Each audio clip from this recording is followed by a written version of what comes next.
This episode of Behind the Billboard is brought to you by Bauer Media Outdoor. Oh, and here's a little drum roll moment. This year marks the 20th Outdoor Media Awards. That's 2 decades of championing the bold ideas and brilliant out-of-home campaigns that stop people in their tracks. The awards celebrate creativity, planning, innovation, and the work that really gets seen. If you think you've got a winning campaign, mark your calendars, guys. Entries open January 22nd, 2026. The 20th Outdoor Media Awards, brought to you by Bauer Media Outdoor. What do you think about people from New York? New York, New York, New York! This is 14th Street. It would take one subway ride for the Dalai Lama to turn into a lunatic, raging person. Joe DiMaggio joined the Yankees in 1936 and was an instant star. New York offers you the opportunity to reinvent yourself. Live from New York, it's Saturday night! I am pleased to have Martin Scorsese here. At night, there's something that happens if you work too long, especially on 54th Street and 11th Avenue. Well, you start to get very depressed around 4 in the morning. It's always 4 in the morning, you know? And you're in New York City. You're like living Miles Davis's life. Nothing's happened to me yet. That's why I'm going to New York. So something happened to you? Stand clear of the closing doors, please. We've nearly made it through the whole week here in New York, Hugh. It's so exciting. Actually, I'm so sleepy now. Yeah, you didn't even come out for a pint last night. Well, I had the early pint. We saved a stall for you at the end of the booth. Honestly, I realised I couldn't talk. I just couldn't talk to anyone anymore about anything. It's nothing to do with you or your lovely because friends. all of those people work in the outdoor and billboard industry are like, I don't want to talk about posters anymore. I wrote. I just want to watch Love Actually and go to sleep. I couldn't even do that. I couldn't find L for anything, so I did a really old episode of The Office. American Office or UK? American. Office? Okay, yeah, the best. Yeah. That's controversial if you want to write. Yeah, I mean, add a comment to the podcast here, say that Hugh's wrong, and tell us all the ways that he's wrong. I did that, and then I listened to the podcast, a Man United podcast, because they won the last game. And then I wake up, just so listeners know, because you don't really want to know, but I still wake up every 2 hours, look at the clock. It's because you've got a very old bladder and you need to go for a wee in the night. Yeah. Thank you. Can I take this to HR? You're so rude. We had this morning where you were being rude to me on text messages in the morning. It's this thing about being on time. Like he says, get there at 8. So I'm planning to get there at 10 to 8. Where are you? Going, it's not fucking 8 yet. I never text you where you are. I just said, I'm you know here. What? And listeners, he said, you're either early or late. You're not. And some shit thing which Shearer said, which made it even more annoying. Fuck Shearer. Right. Okay. Keep it professional. Today we are talking to Gavin Lester. Gavin Lester's going to be great. Yeah. Gavin. So it's really weird because I know Gavin through the business anyway. He's very good, very smart, successful guy. But then you got approached by Zambezi. Yeah. Because they've done this great work on Times Square takeovers, they reached out and said, we'd love to get Gavin on the podcast. And we're like, yeah, absolutely. And we kind of put it off because we were going to do it remote with him, but we put it off until we were here in America because he's equity partner in Zambezi and they're based over in LA and it's a short hop for him. So he's come over to New York to come and see us here at Newsstand Studio. So it is. We're really excited just to see him. We haven't seen him for ages and see what he's been up to. So yeah, it's going to be good. Before we go and let him in, he's just getting his coffee. I can see him over there. He's got a very big jacket and a lovely baseball cap. I guess it's cold for him as well. Coming over from LA, he's feeling the cold. And today is cold. It's minus today. Before we do that, though, we need to hear from our friends at Bauer Media Outdoor and their latest powerful poster from one of the teams. So let's hear from them now. Hi Dan, hi Hugh, and hello to everybody listening. My name's Stephen Bedwell, Head of Sales for Media Agencies at Bauer Media Outdoor, and my powerful poster of the week is from Corona. Their latest Winter Olympics campaign is a great example of how iconic sporting moments pair perfectly with outdoor.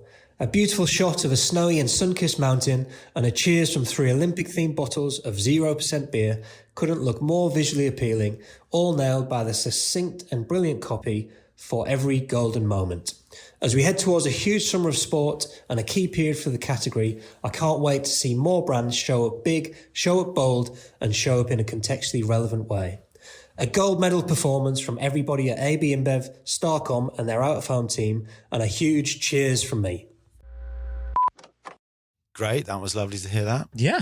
Nice one. So, should we Yeah, weirdly, he's with someone I think I know, but I'm not sure.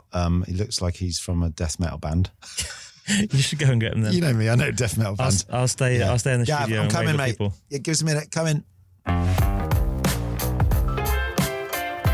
Okay, Gavin Lester, CCO at Zambezi Advertising, multi-award-winning creative, and one half of the team that got people running through walls for Levi's. Welcome to Behind a Billboard. Well, thank you. Yeah. We can probably add to the Gavin facts that we're doing in a minute. Go on. Go straight in. We just found out pre-pod that we went to the same primary school and senior school. We grew up like half a mile away from each other.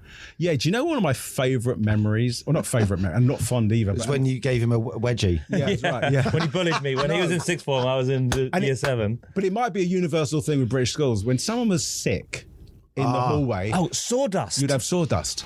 And it'll be like, I also thought that'd be a great photograph of just like a hallway with a pile of sawdust. Oh no, we're already into art. That's going to be later, but isn't that a bit of installation? You could do it in I think Rockefeller Centre. Do you think they still translate here? Would it? Do you think they still do that in schools? Like, there's a bag of sawdust somewhere in the janitor's cupboard. I know, right? Just like, but isn't that amazing? Someone was sick. That'll sort it out. Welcome to Gavin and Dan's school reunion. Thank you. Right, and there's like green paper towels they've got a weird smell. So you'd wash your hands and then you'd get the paper towel, which would just make them wetter, and they didn't stink of this paper towel. Like, right. Yeah, and the printed paper of the books that smell like sick. Yeah. Right? Yeah. Oh, we got back. Okay, right. Okay. This is a lovely... Mega Mog. I wonder if it's just our schools. Like, he's like, what the fuck are you guys I'm looking going... He went to a decent school. Yeah, he went to a boarding school. Ask the next question. Okay. So it actually says, let me jump in here and do some Gavin facts. So we know you're busy. Thank you so much for coming in. We're going to talk about Liquid I.V. mostly. We actually met Grace yesterday, or did a few days ago, wasn't it? Yesterday, I think. Yeah. So that was lovely. But we're going to do some facts. Okay. So Gavin, some of this is like half AI, half Hugh and Dan written. So great. Yeah. We didn't. So tell us if it's wrong. Yeah. Gavin went to school with Dan. They used to throw up and put sawdust in it. Gavin's created iconic campaigns for global brands throughout his career, including Google's Year in Search, Levi's Odyssey, we just talked about, and Beats by Dre, Power Beats Pro. I love that campaign, by the way. Thank you. Gavin has 30 years of experience, of which some of it's with me at the at BBH. We were there together. Some of the world's most famous agencies, of course, BBH just said, Goodby Silverstein and Partners, Deutsche, LA, and currently Zambezi since 2017 as equity partner. Thank you very much. So you must be very grown up and serious. Well, it depends what meeting I'm in. Yeah, okay. It depends who's in the meeting. Yeah. And then the final we're going to find out Gavin is also an accomplished fine artist, and hopefully we can chat about that later. Grace was telling us about the horse that you brought to work one day. Yes, there's a horse at work. Well, why wouldn't you have a horse? Where would you put it? Yeah. Why? Where did we put our horse? I just tied it up outside. Okay. Yeah, right the problem about LA is there are stables, but they're in Topanga and out kind of in the boonies. So I keep it in the office. Traffic. Also, when horses throw up, it's terrible because they're sick, and then you have to put something right. Oh, well, they have straw. They don't need sawdust.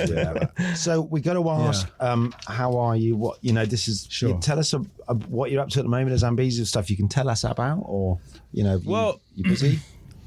That's an interesting question. Yeah, what's up? There's a lot going on right now. I mean, especially right now with the current climate, as you know, there's been all this collective craziness with this the Omnicom thing and the kind of the pushing out of some great humans, but we're independent. And I think we're being independent, it gives you the ability to kind of fly your own path. Yeah. And rise above kind of the action and sometimes take, a little bit of the fallout from what happens from these things. I think when a client probably hears it's all about money, right? They're probably going to think, well, what about me? Where am I coming from? So, I hope it shakes out and we kind of benefit from some of this. Yeah. But Zambi's been doing great. We've got an awesome CEO, Gene Freeman, who is really a visionary and kind of understands the importance of kind of integration. And it's an integrated agency. Yes. So there's creative and media in the building. And production as well. Yeah, and social. Cool. We'll do all those things. And the great thing about it is actually we back in the day, right? We would have a brief that would come in. It would be poster, print, TV. You do your print, and then a week later you get a copy brief, right? Yeah. Now, and because you know where it's going, right? Now we know there's a billion places you can go and see your kind of communication. And it's so important to have those conversations with the people that are in control.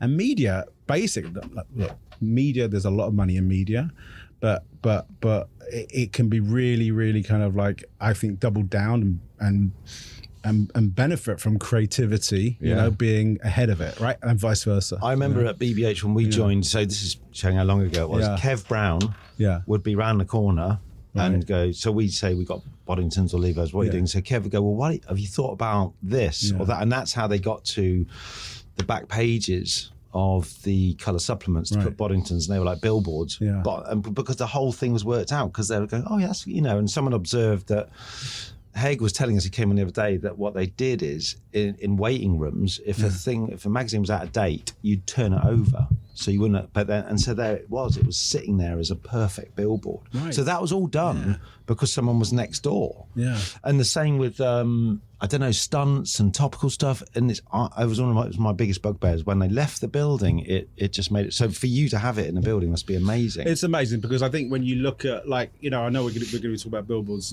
but hopefully we can talk how it's elongated, right? Because you don't just look at the billboard anymore. You look at the location of the billboards, and you look at the kind of the demographic that's walking across that. You look at what's going on TV around that time. You know, that actually adds to the communication. Right? Yeah. And I think if we start looking at it like that, you have a more richer experience, and it's not just a step and repeat idea of just, okay, with this billboard, this is a great funny headline with a great visual. Not that isn't great. It is fantastic, but this stuff becomes a little bit more.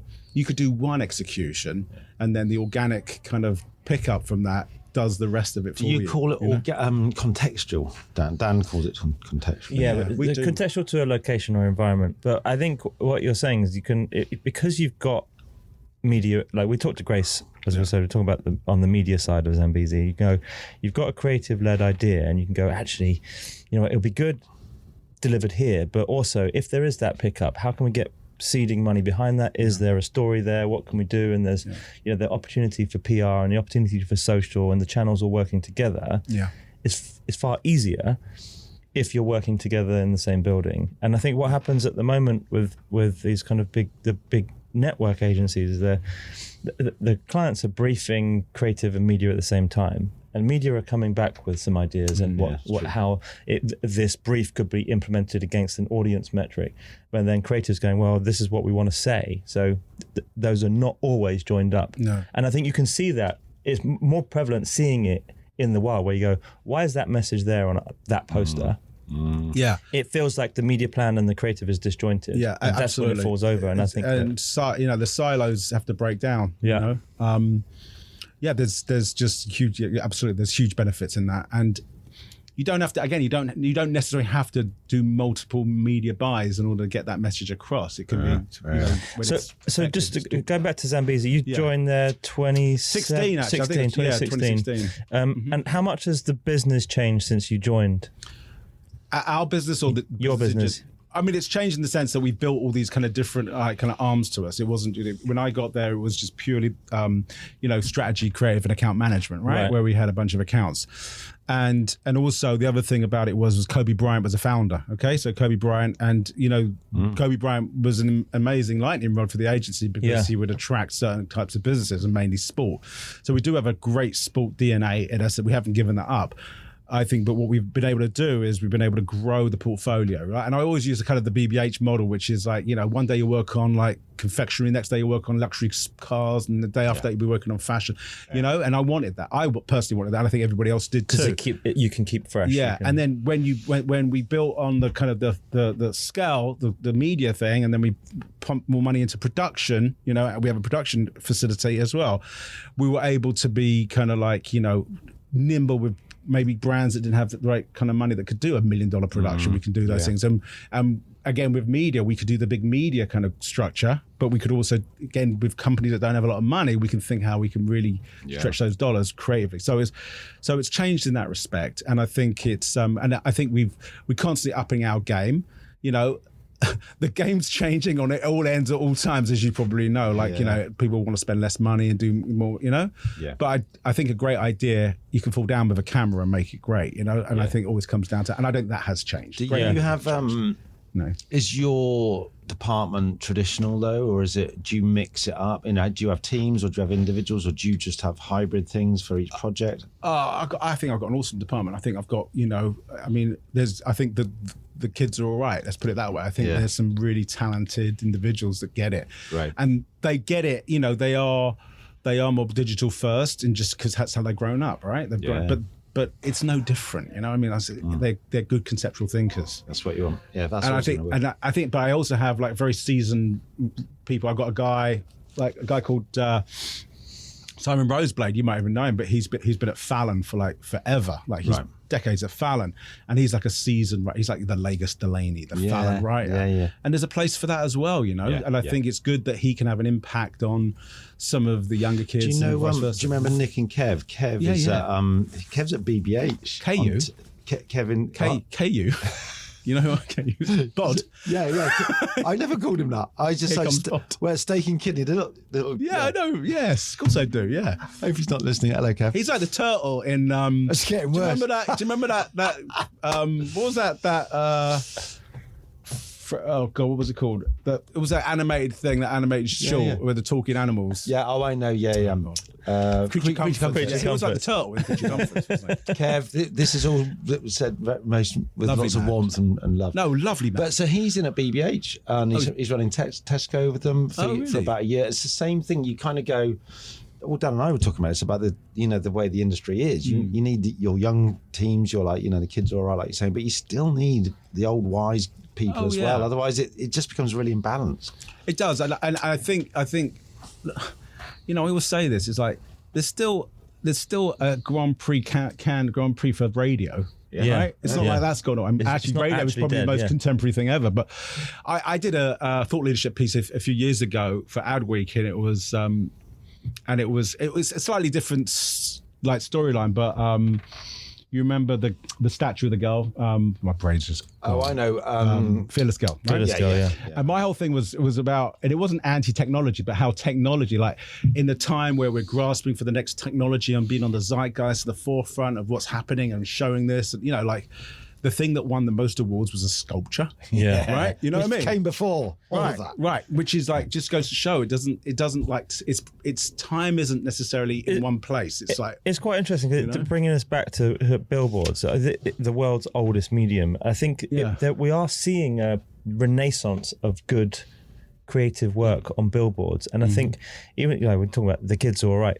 You can see now that, if you want your work to be visible, you put it in a public space and you get people talking about it. So I think that's one of the reasons, and people have credited this podcast for keeping outdoor posters more contemporary and like top of people's mind, and the work is getting better, and we're seeing some incredible work around the world. I don't disagree, and I think there is again, I don't want to undermine all the great things that are happening now with technology. I think it's absolutely, it's like a renaissance, but I do think the younger kids, we'll call them kids, I think they are craving analog. They are more than we are, if anything. They are we might want it from a nostalgic point of view, but they are like a break from the screen. They are buying vinyl. They are buying film for cameras. They are going to shows. They're not experiencing things like we perceive they're experiencing. They are craving experience. That's the thing. Although, can I just do a quick interlude on the vinyl? Right? Yeah. So we'll get onto the Billboard at the end of my street. So my daughter's going to go see Oasis. She didn't know who they were. Right. She's got, I'm going, Dad. And I'm going, all these people around the world didn't get a ticket, and you're going to go, I'll buy you the vinyl. So I buy the vinyl at Christmas. Yeah. Never played it. Still in the cellophane as she went to the gig. And I was like, Martha. And her boyfriend taught her all the songs on the way. And well, you should have bought a record player as well. That's a very good point. Yeah, how do I hear it, Dad? Well, yeah. But so we're going to go to the end of your block. So yes. So you're in Venice. Yeah, I'm going to ask where you are. So I live in Mar Vista, Venice. So it's like a 25-minute walk to the beach from where I live. I'm very privileged. Sounds and a 10-minute awful. drive to the office. Sounds awful. And it's awful. And this is actually not quite the end of my block. It's weird. Advertising, out-of-home advertising in LA. I know you just said there is a resurgence.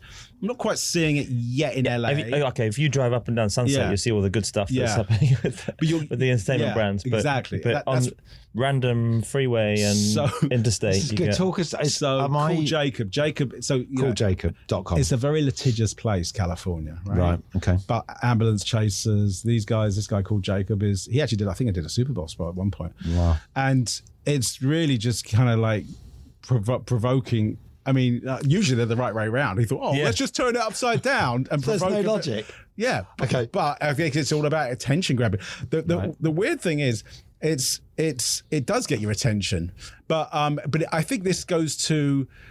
I think it goes to two places. It goes to the state of kind of advertising in a way, right? And what is chosen to be an out-of-home board, which is kind of which people are obviously reacting with because car crashes and all that kind of stuff and people being run over.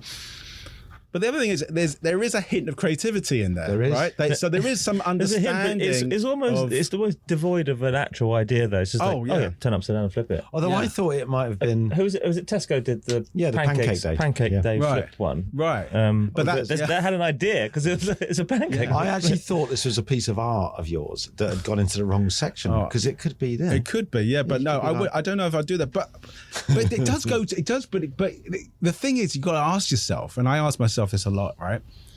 There's the phenomena, right? There is, we put so much kind of emphasis on strategy, insights, and then executing across that, and then making it clever. I'll be clever. Yeah. And then something like this comes along. Not saying I don't know how effective this really is. I haven't seen any data on it, but it is still does something, right? Yeah. And then you got to ask yourself, well, does it matter? Or not. So this segment of ours is sponsored by a company called Super Optimal, and if you haven't heard of them, we'll send you a link to it. What the tool does is it helps some of this the lower end out of home stuff that's being produced maybe by Cool Jacob's in-house design team or whatever, and that's been kind. They run it through the system. It's AI driven and it understands where people look and what they read, what they're going to take in. So I'm really interested with this one. I'm going to pass this over to Neil at Super Optimal and get him to test it. So it's like a heat map, a heat map sort of thing, and it basically gives you a traffic light system based on what you need to improve on in terms of to increase the effectiveness, potential effectiveness of your campaign. I'd be interested in that because a lot of this programmatic marketing is kind of doing that thinking where, I don't know if it's replacing the crap that we did before in a way. Because there's always been crap, But, I think for tools like this, I think it's really about raising the lower level, the lower bar, because we know we're going to talk about some of your great work in a minute. You wouldn't need to test that. It's this kind of stuff from a media owner so this one's on a Clear Channel board or Outfront or Lamar. Yeah. They can use it to help the people that go to them direct for that one board because it's in the county that this ambulance chasing lawyer is, to improve what they're going to put on their billboard to make the media more effective. Yeah, that's super interesting. I think there's also, I always, obviously our eyes are always wide open looking at the outdoors. And whenever I go on the underground, I always feel buoyed when I see there's always 2 or 3 pretty good ads on the underground. Yeah. And then there's 1 or 2 like medium. And then the rest is sort of, just like a brochure on the poster. But it's really nice. You see other brands coming up and you're going, that's all right. Well, we took the subway up from our hotel this morning and we got on the A train up here, and one of the what were the old subway card panels above the seats. They remember they were, and the same on the underground in London. They're printed and they're stuck up there. This has now been replaced by screens. Yeah, and actually the content on those screens is really good. Yeah, there was an ad for Meta on there. There was one of the big financial institution on there, but the content looks better than what you're used to seeing on those tube car panels with like loads of information, terms and conditions coming out of your ears. Yeah. This stuff is now animated. It looks better and it will hold your attention. That's great. That's great. It's funny, isn't it? I think we're also going through again like this kind of renaissance, or not, sorry, revolution, technology revolution, and the early adopters are probably understanding the need to kind of do good creative again, to kind of stand out because there is so much, right? Yeah. I think there's always been like when you talk about the cross tracks, right? and it's like, you know, there's a couple of good ones, there's a really great one, and the rest are crap. I think that's been the case forever, hasn't it? You know, and I think it's everything, you know, in life. You know, there's you know, great slice of pizza in Ben's down the road here, but you're gonna have a bunch of shit all around it. And it's the same with the nostalgia that we all feel. Like, I remember the LWT ads, like those were on cross track, right? They replaced the middle bit, and it's like a great idea. But let's be honest, if we were to zoom out on that picture that we've all looked at of the LWT ad, you're going to see a load of crap on the cross tracks on either side. I totally agree with you. Right? Because we remember that one, we go, that was a great time, it was the golden era. It's like, selective memory. I know, because I don't want to be nostalgic, because I'm actually super excited the future. Right? And you know, there's been amazing moments throughout all of our careers and things I've done that I, you know, are seminal for me, you know, but I can't look back. Can't look back, even though you're making me. Although we are, we're going to make you look back for one more segment. Your first Billboard. Yeah, Abbey National. Okay, yes. Talk us through it. So this was a Euro RSCG win at Gosper. Oh, that's 96. Yeah, something like that. Euro RSCG. Euro Arse Cheese. Do you remember that? Yeah. Mark Winnack and Brett Gosper. Yeah, that was very well. So Abbey National doesn't exist anymore. No, it doesn't. Santander. Yeah. So this is interesting, because when Anthony, it was me and Anthony Goldstein. So when we first got to the agency, you know, who were we? We were nobody. We were making no money. We were doing small space ads for Abbey National, newspaper small space ads. And this was actually a proactive thing. We got this brief for for insurance, right? And this thought of, again, I think this is a really great early example of what we should be talking about is don't just think about the billboard, think about the medium, and like a car, like this ad. What do you call these now? They're ad vans. Ad van, being towed around all around London, right, with the message on it. Yeah, I mean, I remember this fondly. It's like I couldn't, but you know, first of all, I couldn't believe we got this made. You know? Yeah, you know, back in the day, we were so naive. Everything we wrote, we thought, oh, do you know gold? You know, it wasn't going to you know, black pencil, because we were so naive. But this was really. But this is also, it's not just an outdoor ad. It's an involvement ad, and something that Hugh and I talk about all the time is like the involvement in a campaign makes it an experience, and it makes it talked about. This isn't the first time in recent history I've seen this ad, because it was used as part of the pitch when, you know, in a past life working on Specsavers with the van that popped up on the bollard.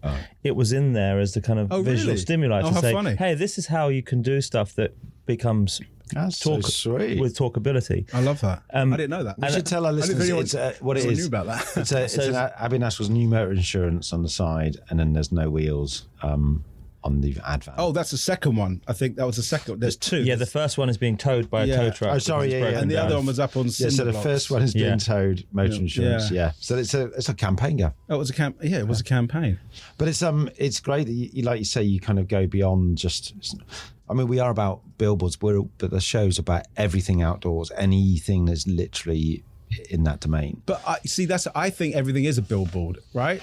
If you think, I mean, like, it has the opportunity to do that, right? If it's static. Yeah. Or in this case, it's kind of half and half. It's like basically the back of billboard on wheels. Yeah, it's like the Boddingtons thing, you know, the back of the paper. Yeah. You know, I mean, even like, I'm going to give you my book later on, obviously, and the front cover of the book, that's a billboard, and you've got to get someone's attention. That's why I got Bonagidi to do like this mega, you know, you have to think of that's everything. Why you paid extra for the gold leafing as well. I did pay extra for gold leafing, but you know, for you, thank you very much. I appreciate that, and I will get that smelted down and made into something but for my wife's 20th tiny anniversary. horse. But you know, like I'm totally with you on that. You know, if you think about Starbucks cup, right? That is something that is taken on a journey, right? I remember, I think Chuck McBride may have done it. I think it was Chuck. But he put a Starbucks cup on a top of a taxi, and they stuck them there, and they were driving all over. You know how that's cool. You know, just something really simple like that. It's like, that's cool. I love it makes complete sense to me. So, but it's those kind of things that would go in the ambient categories that can, right? Where you go, that's a small thing, or if it's a trinket that you give away at an experience, like those things are things that are happening in the out of home space, like they are the things that you can experience by just being there. But it's living. But I'm sorry, but it's living. It's not talking about advertising. Yeah. It's not even living. Like, this is using an ad vehicle, right? Yeah. That's going one step further, which is great. Which is is it ad or what is it? Yeah. You know, and I like that ambiguity. You know? I think we're all trying to box things in sometimes because there's a category for it, right? But can I ask you just quickly, Chuck McBride? So is he still Cutwater still around? Yeah. So when we were in back in the days, it's probably like when we sort of started, and everyone's going, "Guy, have you seen that guy in America?" And he called Chuck McBride, and we'd all be going, "Fucking hell, that's," and it just became this thing. I remember someone being Chappie going, "Yeah, but would Chuck do that?" You know, and it was like, you know, because like someone else doing it in another country, and it was really interesting because we were quite, you know, it was like in the days when D&AD was the only award show and maybe a bit of Cannes and this thing called The One Show, and now it's all, everything's opened up. And I remember Sean Preston came to our department on his own, and we're going, "Who's that bloke on his own? He's American. That's so weird. Why is he not in a team?" And now it's like, no, that's the way the world is. But we were like that in you know, it was we were very time. Yeah, we, you know, maybe to our detriment, or we were very kind of like, "Are you one of us?" kind of mentality, you know. And totally. I think I remember lots of fun stories at BBH, specifically. I don't know if it's still the case there, but when the creative department, right, was up on the floor, and each office had a glass window. And if you were in campaign for Turkey of the Week, right, and my office was, you'd have to walk down. And people were like, it was almost like people come out and like, dead man walking, right? And it was, I remember having Turkey of the Week and Pick of the Week in the same campaign magazine. That's quite a lot. And I was like, that's confusing. So, but also, we were the first office, so we had one. Yes. It was used to be Tim Riley and Mike, and then it was Yang Yeo and Howard, and then we were always the second. We had Verity and Claudia, where you were down by Hegarty, weren't you? No, we were in front of Claudia and Verity. Oh, yeah. And then, were you after Claudia and Verity? No, we were before. Yeah, anyway. But anyway, Pete Bradley and Mark Hadfield, they were down there. Yeah. Oh God, it's so funny. Yeah. But what was my point? We were talking about teams and Britain and, you know, that's slightly parochial. And, you know, you'd be kind of like, you know, you'd have your one partner and you'd grow together, and it was like a couple and a marriage. And then I came to America, and after Anthony left and I kind of got a new partner in Williamson, I kind of realized that it was actually amazing to work with different people, because as much as, you know, as you get older, you kind of lose a little bit of the arrogance, you know, and you start going, I would never have thought of it that way. And then you embrace that kind of thinking. Because it's a learning. It's part of a learning thing, And I was an arrogant shit, you know. I made all the mistakes, but I think I thought you were lovely, Gavin. Well, I was lovely on the outside, but it's like a hard shell with a soft inside. Do you know what I mean? Yeah, what's that? Revel? Is it a Revel? Malteser. Malteser. Oh yeah, the orange ones are the worst. Right. So what we got to do? Orange ones are amazing. Oh, you like the orange? It's the fundamental. You in or out? No. Okay. We'll talk. There's the coffee ones that are a bit like the toffee. I always wanted a toffee. You think, that looks like a toffee, and you go, it's a nut. Right. Let's stay. Yes. Because Dan just gave me the international stroke local sign. Like, shut up. Get up. Okay. Liquid IV. Liquid IV. Yes. So, I'm going to say something here. So we're going to talk about it. This was one of the most mega. It really is a fucking mega takeover. Times go. Amount of times, you know, people go, what we're going to do? We're going to take over every screen. And I've written this lots of times and things going, people, it just never happens. You made it happen. Yeah. So June the 4th. Yep. I think it was 2025, just before 4:00. It happened. Every single digital screen in Times Square flashed up an error message. Yes. And then it followed this sort of. I'm not going to talk about it. I want you to talk about it. But it revealed this IV o'clock, which is 4:00. How did this all start? Tell us a bit about the context and, you know, brief. I'll start at the beginning. Okay. We were given the opportunity to do the media for Liquid IV. Liquid IV is a powdered form kind of hydration. Yeah. Powder, so you put it in. You put it in your water and it hydrates. Yeah. So it basically makes your water 4 times more hydrating. God, Dan, it's brilliant. Yeah. I've got some bag. And talking about like media being a gateway sometimes for creative and vice versa, that we got the opportunity to do like, you know, an activation, they call it, right? Right. And we've got a great team, you know, working on this, Elena and Alexa, and they came up with this thought, and there was a bunch of thoughts, right? But we came down to this, which was, you know, that to find that insight that, the Liquid IV o'clock, knowing that at 4 o'clock there's a lull, there's an energy lull, right? Yeah, it's made for it. It's just like, how can you not own that, right? Okay, so first of all, that was a great idea. That's a thought. That's a big thought. And I think that's a bigger thought than just this execution, in my opinion. I think it's a kind of a thought. Because you could do great radio off of this, couldn't you? Like it's all about time, everything. owning that moment. Exactly. But then, Kieran. So they wanted to put some money behind it, clearly. And the thing about Times Square, as you probably know, you've been there, it's overload, right? Yeah. It's a total overload. And you're competing for like, I don't know, like frame rate. I don't know what you're competing for who could be the brightest, the loudest, and the boldest, right? So what we try to do here, I think we did it pretty successfully, was we did counter to that. We shut it down, right? So what we did a kind of, what would happen to you physically at 4 o'clock, you would have this kind of energy lull. We did it to the whole of Times Square's billboards, where there was like an error message came through, where you saw like there's an error has occurred. Everything went black, right? The whole place went black, okay? Wow. Brilliant. And then you'd get the reboot, right? We're going to reboot. And what would happen then is that, the reboot would be, these robots that kind of deliver. I don't know if you have these in England yet, but we have them everywhere. So these Deliveroo robots. Exactly. These robots. And we had an army of these robots then enter into Times Square, right? And as we were entering, you had to shut down roads to do that. It was all worked out. You have to do a whole bunch of like kind of ordnance, I don't know, permits and stuff. And as that was happening, the actual screens were rebooting and then starting to count down to IV o'clock. So it was a big countdown to that thing. So everything was coming in, everything was counting down. And then at 4 o'clock, the robots formed this IV kind of, this kind of almost like you can see it from above. From above, you'll see like an IV formed. And then at 4 o'clock, they opened up and it became a sampling moment, right? Brilliant. So really what we had here was like, we had a very elaborate sampling execution, right? Yeah. And but it was just doing so many things, because it was contextual, right? It was using the media appropriately. It was using the fact that there were screens and digital, and there was a time of day that these things had errors on them. It was using kind of like the wow factor of these robots coming in to deliver stuff. A thunderclap, a moment where lightning, we call them lightning rods. If you go back a beat and you go, so IV o'clock is a great idea, core idea, and you go, right, we could do that anywhere on a radio play. And then was there a moment where I'm trying to get from there to someone going, we should take over the whole of Times Square, or had that been said right at the beginning? No, it wasn't. It wasn't actually. It was like we were thinking about different opportunities for it to be, like the Ferry building in it was different buildings on clocks. There are famous clocks around America, right? Yeah. And we thought we would project the message on the clock face, right? Nice.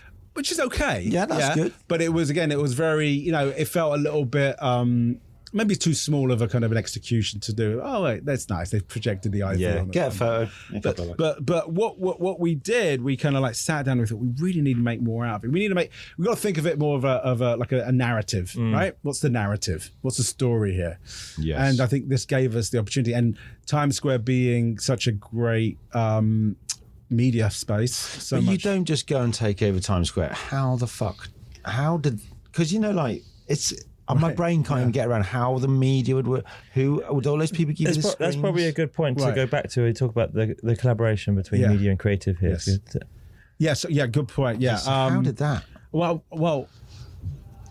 it's like that when we had the desire, then we had to start thinking about how to work it. And media were very helpful, because actually these boards aren't owned by one vendor. No, they're all so they're not owned by one vendor. Right. They're owned by multiple different vendors. Oh my God. And you have to do everything sequenced. Right. So what happened then, once we got like media's buy-in and the client's buy-in, and we went into the kind of executional parts of it, we had to almost like create a previs of what would happen. Okay. Right. Timed out previs. Dry run. And then we would have to we came out here actually and we had 3 minutes basically to see if it would work. We would give them 3-minute period to see in the middle of the night. I can't remember what time. I wasn't here for that. Were you filming, or did people film it? Obviously, have you got footage? There's footage. There's a little case study here you can click. So you must have had to brief every different format screen to make the film and assets. You'd have to. Making sure that they would all sync every at one 4 of them. o'clock, right? Because Apple, right? Their clock follows Greenwich Mean Time, right? But not every clock's the same. Yeah. Right? Oh my God. Even a stop clock tells the right time twice a day. Yeah, right? You know that much. So how did you? I mean, obviously it's not Gavin. It's not your job, but it's sort of. It is part of the idea, right? Yeah, but you know, we used to send people to print. You know, when with days of print production, you'd make sure you send someone to the actual print house to make sure that the colours were looking great. And sometimes you'd actually send people to look at the posting. I've done that. I started doing that actually. I started doing that because some of the work we've been doing, some that I haven't shown here, I make sure that this is done correctly because it's a big spend for a client. Yeah. It really is. It can be millions of dollars. Yeah. So we made sure that we had production out there. We made sure we had creative out there. We made sure we had some project management out there. Just making sure that this thing was right to begin with, right? Yeah. So we could go back and then tweak because there's constant tweaks to be done. So it's like it's a live event. So if you were filming Live Aid or if you were filming anything like that, you do a dress rehearsal, right? And it is like you don't. There's no redos. Right? Was it nerve-wracking? You must have been fucking nervous. Did it all come off? It came off on the dry run. Yeah, no, it came off well. I mean, we didn't do everything with the robot. I think we only had one robot to play with. So the robots were like, those kind of like the heart and mouth. So when you go, because I've got so many different images of this, but if it reads an error has occurred. Yeah. Approximately 4 p.m. hydration levels appear extremely low. So it's how long in total was your streaming on those screens? 2 minutes? I think I'll probably butcher this. I think it was probably about maybe 10 minutes. 5 to 10 minutes, maybe 5 to 10 minutes. So how much does that? And then they all go back to their regular advertising. Yeah. So you can. It goes into what it did once it kind of refreshed. It kind of then started to do the kind of traditional style of Liquid IV advertising, which was product headline. So that must have cost a lot of money. Yeah, it wasn't my money. But, no. I would say it was money well spent. It's Unilever brand, isn't Unilever, it? Yeah. So there you go. I mean, I think I'm still talking about. Hopefully, it wins lots of awards, media and or creative, because it's like where you just it's coming together. It's perfect. Yeah, it's interesting. I mean, the thing is, it's like again, I'm never going to undermine a great piece of traditional creative, which is a headline driven or a visual coincidence malarkey. I could have brought a million of those today, but I think you've probably covered a lot of the great ones anyway. Yeah, but and I love that stuff. But I think this is. Just showing you where it can go, or the Abbey National thing was done nearly 30 years ago, right? Yeah, and it's similar kind of thinking in a way, isn't it? Yeah, it's using everything around it to tell the story. But if you look at this, if you look at the work, it just says 4 o'clock is now IV o'clock. That's just a sort of fact. It's not a clever wordplay, really. It's an brilliant observation. But then, like you say, then you go and have that dream and that audacity to go right. Let's then make that. How do you make that most contextual to people? Let's make an event. Let's do this. And then the error message is a really nice walk into it. Yeah, isn't it? It's not. You could have just gone, "Hey, 4 o'clock, we're on," but you just had that nice. Would you say that's a kind of you've put that into the Zambezi DNA? It's like, what else? What next? Yeah. Where's the layers of this thing? It's not just. I don't want to just take a billboard. I want to do. We have a saying, because just about the origin of the name Zambezi, Kobe Bryant came up with that name. Right. Zambezi is basically a name for the bull shark in Africa. Right. And the thing about the bull shark is it can swim in bracken and salt water, so it's adaptable, right? Now that's part of our story, but the other part of our story is that we say take bigger bites. And that's not a new thing to any agency, I guess. It's like the push idea or whatever, but that's what we try to do. We try and take everything that one step further where what you dream can actually happen, right? Yeah. And I think that is the DNA of the agency. I don't think that's a new thing to the agency. It's just something we try and do every single time. And we know the business doesn't always allow us to do that, but we for sure try, to kind of like push it. It's really good because everyone has that ethos, like Mother, TBWA, they all have it, or they're the ones which are now being bought by the other ones. They have to change their ethos. Yeah. We were talking about that last night. Like, what happens to all of that, all of the thinking of that? TBWA's disruptions. Where's that going? You go, right, we're going to be this agency, we're going to be this agency, and then the consolidation that's happened this week, you go, well, so what agency is it going to be now? Is it just like the everything agency? We did get to that point where there'll just be a massive room and that's it. One room, and it's called ABCD. Blah, blah. Yeah, it's funny that it's like we're talking about the great things about integration, and this is probably the biggest stroke of integration that we've seen in our industry. Yeah, it's the wrong type of integration, most likely. I think it's a few weeks before Christmas. Thanks. Yeah, I think I think it just stinks of panic. Yeah, that's what it's. But I will be positive. And what I'm going to be positive about is that. The young independents, us independent agencies are going to just get stronger because I think the benefit is with the boutique agencies. It's huge. I think it all sits there. And that's where it was anyway. If you think about DDB and TBWA and BBA, like all those agencies were great because of that. And and then they got, I don't want to say anything bad about where DDB ended up, right? In the end of the, but a lot of agencies do live off the fumes of the past, right? And I don't know if we want to be doing that, but... Yeah, it is. I think, but they're both valid. Like Dan and I were saying at breakfast, you go more power to the independents, but also those agencies were independent ones. Then they were bought, so you have you can't have it both ways. It's a cycle, isn't it? It's the cycle. It is. I think you're right. I mean, I always talk to people about the 5-year cycle, right? There is a 5-year cycle. Like, they're restructuring McCann Erickson. They're putting a new person here. AKQA goes into grey. Yeah, AKQA leaves grey. Yeah, it's like okay. I think some of the sad things are that they've sunsetted some agencies. An agency I worked at was 180. I read it sunsetted, and it's like, well, why would you sunset that? There's equity in that name. Why wouldn't you just give it to them? Take 20% cut on any profits in the future, but just let them go and be 180. You just let them have that. I remember Hegg said the thing. It was about creative teams. It was quite. He said after 5 years, you need to move on. Yeah. Like it's literally.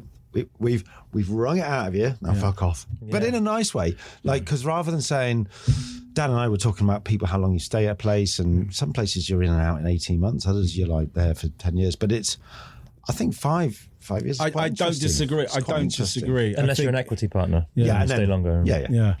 That's right. And you just stay. You stay. We should go and cook some animals now. Oh, yes, we should. Yeah. I know nothing about this. Dan, you know a bit more about this than me. I do. Traeger, is that how you say it? Traeger. Traeger grills. So this... I'm still slightly staggered that it says the billboard heard round the world. With a modest media budget, we took 1 mil billboard and made it into a grill board. Mm-hmm. Tell us about the idea. Virtual farm with Do you know what Traeger is, first of all? Yeah. Real quick, should I do it? Do that, yeah. Traeger is a pellet grill. So if it's a smoker, right? So if you want to make smoked brisket, smoked ribs and all that kind of stuff. So they're a big company based there in Salt Lake City. And they sell the market leading barbecue smoker. Yeah. They're brilliant. Yeah. And their top end one is like phenomenal. Okay, so it's going to cost me a bit if I buy one of those. It will. Yeah. But if you know somebody, you might get one cheaper. There you go. All right, Governor. Cheers, Gov. Shipped. Or Facebook Marketplace. Again, so another great opportunity of like working with media. Like they didn't have huge amounts of money, but they had a huge ambition, right? Which is as good as a huge amount of money, in my opinion, sometimes, right? So we had this idea from farm to table, which was where we would have this one billboard site. And it's a very busy road in Utah, actually, this road. And the billboard would have an open grill, and then farm to table never tasted so good was written on the billboard. But below the billboard, we constructed a farm. And on that farm, we had some corn growing. We had a pig, some chickens, and a cow. There was a silo and then a little barn. Right. And every day, you'd blow with a big knife. And every day, one of those animals would disappear and end up on the grill. So the pork ribs, or the beef ribs, the cow would disappear and there'll be beef ribs on the grill. And then the pig would disappear and there'll be the pork, and then the chickens and the corn. And each day something would disappear and end up on that Did billboard. you not have literally every news crew down there? Oh, it was a lot of action. And the funny thing is, this is how diverse and but it was just one billboard. One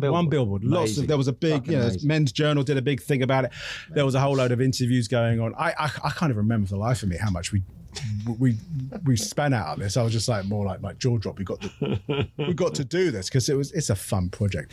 And to talk about the diversity in like, because we're in California and Minneapolis, but we're in California, we're a little more sensitive in California. We want to try and do the good thing, put good things into our body. There's a high proportion of vegans in California than every other state in the US. And there was a little bit of like, oh no, are we going to get in trouble? Is this in bad taste? It's like, you go to Utah, you got everyone shooting everything. They shit roadkill, they're picking up and putting it in front of. So you got to know, again, you got to know your audience. You got to know the demographic. So we was like, okay, this is not going to be a problem. That's a lot about understanding. That we talked yesterday at the event to people about the big difference about creating for out of home in the US versus our tiny market in the UK or across Europe, and is understanding the audience that you have, where they are, and where the context of what this message is going to do for them. It wouldn't work everywhere, but it does work in Utah. So that's right. But I was sorry, I'm being naive. So the idea it's great, but it's fucking amazing.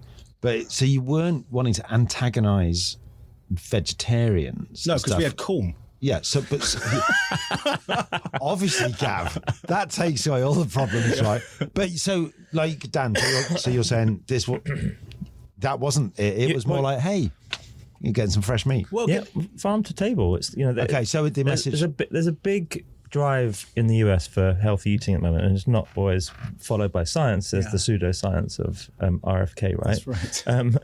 But farm to table restaurants exist all over the US, big and movement. there's a big. I want to know where my food comes from. Okay. And it's anti-processed food. It's it's starting to get people thinking about where their food comes from, and this is a reaction to that. There's a show called Portlandia. I don't know if you know that show. If you get to see it, the first episode is about a couple are having dinner. It's a comedy show, and they're asking where the chicken comes from, and then they ask what was the chicken's name and who was the chicken's parents, and then can we go to the farm, and they go to the farm. It's so there is that mindset, But it's also a bit of a product demonstration as well. Yeah. It's like showing you the versatility of this grill, And I think like it's come back to the Levi's days, right? It's like sometimes it's just how do you do an elaborate product demonstration, right? It's nothing really. You don't have to get too smart. And again, going back to the thing about the Jacob, called Jacob, right? Yeah. How I'm not dissing insight or strategy. I love it, but like sometimes. Does it matter as much as we think it does for the consumer? Can it just be very simple?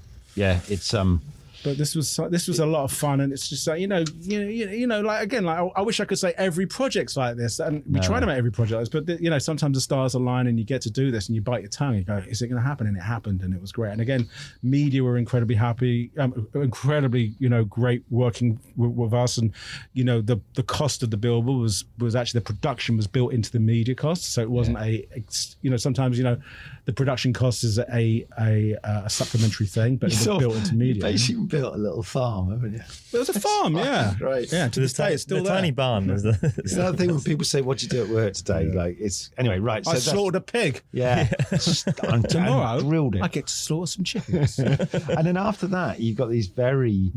It's a very sweet headline. Don't have beef with the neighbours. Have beef with the neighbours. I mean, it's funny, I was debating whether we should put this in or not. Fun. But I just wanted to show that I think maybe the curation of this work today was based on that whole idea of contextually relevant work and working in media. But I thought these were cute lines just to show we can still write. Yeah, welcome to the Traegerhood is that's strong as well. It's communal cooking, barbecue, grill time. It's like a. Are you? You're a meat eater. I am. Yes. I am. Yeah, but not as much red meat as I used to. Joe, are you a meat eater? Low and slow. Joe, Dan, meet you. So yeah. Okay, fine. Just checking. One day I'm going to go and do the Texas Triangle, which is you can pick up 8 of the world's top 10 barbecue restaurants on a road trip. Oh. Dan's full of these Texas facts. But barbecue's different in different parts. Barbecue's different in different parts of the world. Like Kansas, it's all about the sauces, right? Yeah. And then Texas is about the rub. Yeah, and the low and slow. Yeah. So it's all different wherever you go. God, it's like a barbecue school sick special. I urge everyone to watch the masterclass with Aaron Franklin, who is his restaurant in Austin is phenomenal.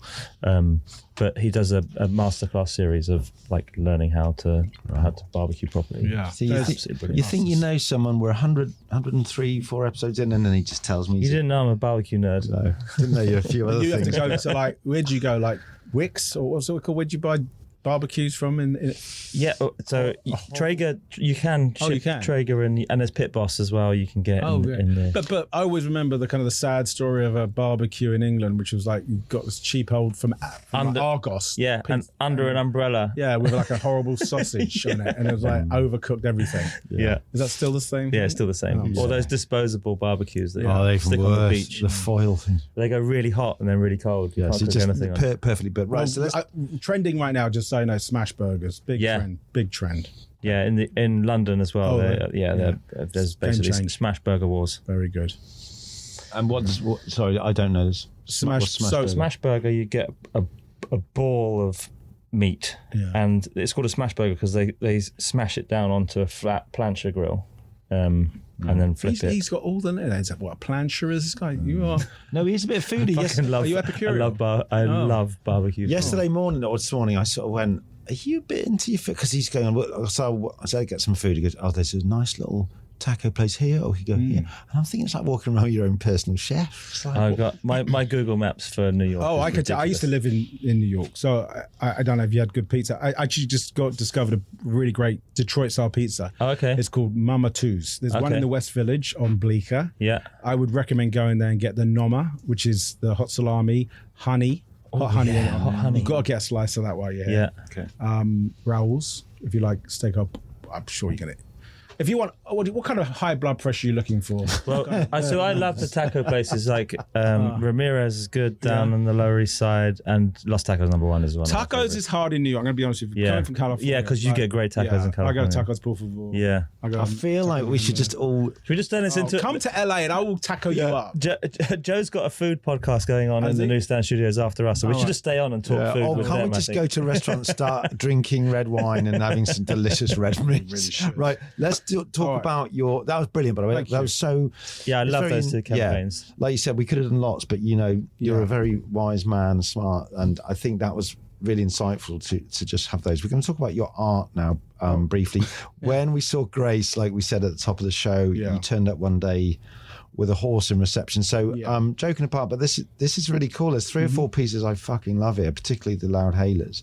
Just when did this start? Because my writing started about 5 or 6 years ago when I was just getting so frustrated with work and I wanted to have control over the creative project. Yeah. And it was just like, it was brilliant. It freed my mind. I probably wouldn't have done it when I was younger because I was sort of vexed up and wanted to be. But why did it? Or has it always been there? It's always been there. I studied fine art sculpture at Bath Academy. Right. Long time ago. Yeah. Really nice. And when I left, I was showing a little bit with a guy called Martin Maloney, and anyway, didn't like it. I had more of a Protestant work ethic, and I kind of like was trying to get a job, and I ended up going to Watford and do that. Okay. But I've always made, and actually I've been collating up this 30 years of work basically right now. I've been collating it, and I'm making a book and written essays and a whole bunch of stuff, and I've never really shown that much. But so I've always made this, and this is a piece I made last year. And this is actually a full-size chestnut horse, right? And I mean, it's. With a pantomime front end, yeah. How do we do this? How did you do it? How did you put it together? Well, again, so the craft of art sometimes isn't based on the hand and the pencil, my friend. It's sometimes based on the curation of the people you work with, right? So they are as much as a tool as... But you're giving them your vision, right? It's like Damon Hirst has his mini. Exactly. So it works out. And I make stuff as well, but this stuff... funny enough, though, my uncle is a taxidermist, and he has a... Do you know what his shop is in Islington? Not the one on the corner. Get stuffed. Yeah. Not the one on the corner. Get stuffed. We go past it. He's not in jail, is he? No, he's not. No. What's the one on the corner? Yes, where it's called Get Stuff, but it's been shut for years. It is open on request, but I can't talk about any jail time. But I do know a little bit. No, because me and the girls used to go by and we go, Daddy, we want to go in. He goes, well, it's locked, honey. And then anyway, there you go. You've been to school together. Yeah. We got the same. And you can get stuff together. Yeah, get stuff together. Anyway, keep going. Sorry. No. I mean, look. I have, it's weird. Like, I'll give you, if it helps at all, like you're given an assignment from a client with a brief and a single money proposition and a demographic and the media, whatever. This works slightly differently when you're making art, right? Because sometimes it's almost a little bit more subconscious. Like sometimes the idea, for me, very much like advertising, though, it forms itself very graphically and iconically in your head. Yeah. The way I don't work, my process is more subconscious when it's making art, but it still delivers itself to me as this, and I now have to go and make it, right? Right. So it's kind of cooked, baked, right? And then it goes out and gets made, right? So that's the only similarity, but the kind of like, I will make things, and only after have I completely put it together and step back and spend a little time with it, the message for me starts to kind of like flood through it, because it is conceptual. Right. It is about there is a lot of the stuff I do is mythological, and I mean, this is definitely an piece about identity, It's great. But does it have a name? Sorry. I have not. See, this is the thing. Like the name may come. I'm right, still. Okay, still not yet. I'm making a. Is it all work in progress? Is it all kind of? Does it still? It's like it's weird. It's weird. If I was to tell you this idea, I had probably like 15 years ago. Oh, really? And it's taken me that long to kind of make. Where does this? I'm going to call it the horse. Yeah. Does it sit in the office? It's downstairs in our studio. It is, right. So whereas, if you flick onto the next slide, which I fucking love. So this, so I'm just going to describe it a while of it. It's a gun, but the barrel goes all the way around to itself. So I remember Tom Carty and Walter wrote an ad for Kiss, and it said, "What's the greatest sound in the world? A gun that fires blanks."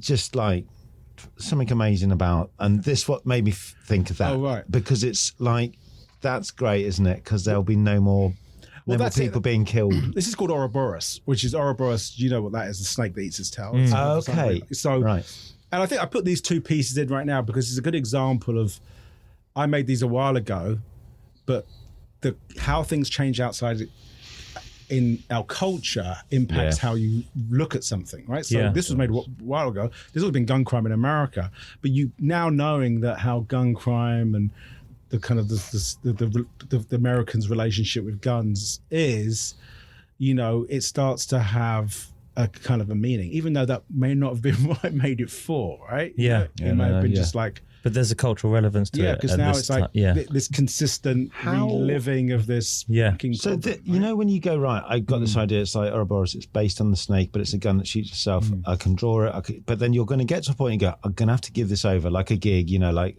director of to a prop maker. Yeah. How do you research? Yeah. Again, I become a producer at that point, right? Yeah, exactly. And I become a producer, and I also become an artist as well, because I'm making selections. Like if I was in a palette and choosing to mix a certain color, I'm finding the right person. The guy that made this gun was a gunsmith in Santa Clarita, who made that movie. Oh God, what is it? I can't remember the movie, but he made the. What is it? The Coen Brothers film. Yeah. With the. Come on. Black and white one? No. Anyway, we'll come back to me. We'll come back to it. Keep talking about it and I'll come back. But it's... Yeah. What, and you commissioned him... So I bought that... No, this is the process. I had to buy a gun. You had to buy a gun at the I had to buy a gun. So I had to get a gun license. Oh, and I had to be obviously I had to be kind of like profiled to see if I was in the right mind to have a gun. And the gun I bought was there's a company called Magnum Research, right? They make Desert Eagles. They make this most powerful gun. This is a gun you take to Alaska to shoot polar bears, right? This is a motherfucker with a gun, right? It'll blow you up. So I found this gunsmith through just like asking different gun places who would be able to do this, and they gave me this guy, and I went to see him and talked about the project, and he kind of like, oh, all right. Wow. And we got it done. It's a beautiful piece actually, because it's really. But it's fucking. Yeah. It's sort of like Saatchi Gallery vibe. It's very cool. Oh, I appreciate that. I really love it. I mean, I think it's it's beautifully executed and it's a great idea. There's loads about it. And then I didn't even know that thing about Snake, which goes another layer for me. But it's also advertised. So like, there's you could probably see the crossover of advertising, the kind of the I struggle with that sometimes between you and me, which is like, I don't want to make gags, right? You don't want to make gags as art pieces. You want to make something a bit more deeper. Yeah, but you want to have a sense, because I know you and what you're like. You've got that lovely glint in your eye, and you don't want to be too like fucking po-faced or anything like that, There's a website devoted to the guns of Coen Brothers films. It's amazing. It was the one with you got Blood Simple, Raising Arizona, Miller's Crossing, Fargo, Big Lebowski. Cowboy. Oh God, it was the one with. No Country for Old Men. No Country for Old Men. And he had actually made the compressing tank and the center punch thing that killed all those people. Right. He made that. I was like, all right. So sometimes you get on a set. Sometimes it goes, the lenses that we're shooting this commercial with was on ET. Or I remember like on Odyssey, the electrician 2001, and you go like, when you think about it for a minute, it goes, actually that's fucking great. Anyway, so fucking brilliant, mate. Yeah. And then I want to go on to the next slide, which is the Loud Hailers. I made this last one, So again, I put this one in, obviously based on today, right? I think if you think about it's a very sad state of affairs in terms of, especially, I don't know what it's like in England as much as I do as America, but with our current administration and the kind of the voices from each side, there's no one really being heard in the middle, right? And again, this is not something I went out to do conscious of that, right? This was done far before the administration was about, right? But now with that lens, it's you can see this is kind of a bit of a kind of a current. But I think both sides of the Atlantic have the same problem, is the left and the right shout at each other and everyone in the middle has to hear both sides of it. But I think you can make, sorry to interrupt, I think you can make, I think this is timeless, because it is about 2 points of view, but it looks beautiful as well graphically. I love the colours because they're the behind the Billboard colours, clearly, and Man United, which always helps. I think it's great. I think, again, I would imagine somebody paying a lot of money for that. So I hope. I hope they do. Yeah. I was talking to someone last night. I was a friend who's an artist, and he was we were talking about I don't really show my work, but when I pass away one day, someone's going to have to do something with this horse. Right? They're going to discover this horse, and they're going to go, wait a minute, what do we do with this, right? Hopefully it's the right person. People would say it's a Lester. Posthumously it's one of Lester's earlies. We're going to call it Lester's horse, so it's going to go on a podium on the fourth plinth in Trafalgar Square. But I mean, just going back to I know it's not about behind the billboard, but it does go to Hugh, the fact that you wrote a novel. I think we should never undermine the creative talent that lives within maker mentality. It's not about advertising. It's like we have the ability to turn our hands at anything. I illustrate. I play musical instruments, make music. It's like one doesn't have to be more important than the other. And I think as I've got older, I've recognised that. It's actually, I wouldn't say it's necessarily a gift, but it's such a great thing. Well, it's also that, right? I think I find it influences and helps me in other areas rather than taking my eye off the ball. Like you go, like doing this, this thing here, this is and then writing a book, and then being an ad guy. They all feed off each other rather than siloing. We have to finish. We're going to wrap up now. It's been an incredible hour with you, Gavin. Thank you. It's really good. I have to say, from my point of view, seeing you two rap about being at school together is one of the high points of the series. But let's finish up on last thing. Your favourite. Go on. Did you put your crisps up when you want to swap them? Do you remember doing that? Oh yeah, at school. Swapsies. Do you know what? I was trying to remember the name of the game the other day when someone was talking about a tennis ball game at school where you have to throw the ball over the fence, and if you catch it, the person's out, whatever. But we had a game at Claremont that was very local, where you'd sling the ball at the wall, and if you caught it with one hand, But if you Hot Botty. Hot Botty. Yes. Hot Botty. Hot Botty. Yes. There you go. It was very Claremont, that game, wasn't it? Yes, it was. And if you get caught by one hand, you have to stand on it's called Hot Botty because the punishment was you stand against the wall and everyone gets to throw the tennis ball at your ass. That's how we do it. That's why we are. And that's why we're as hard as today. Yeah, that's why we're as hard as we are. That's why we have separate rooms at the hotel.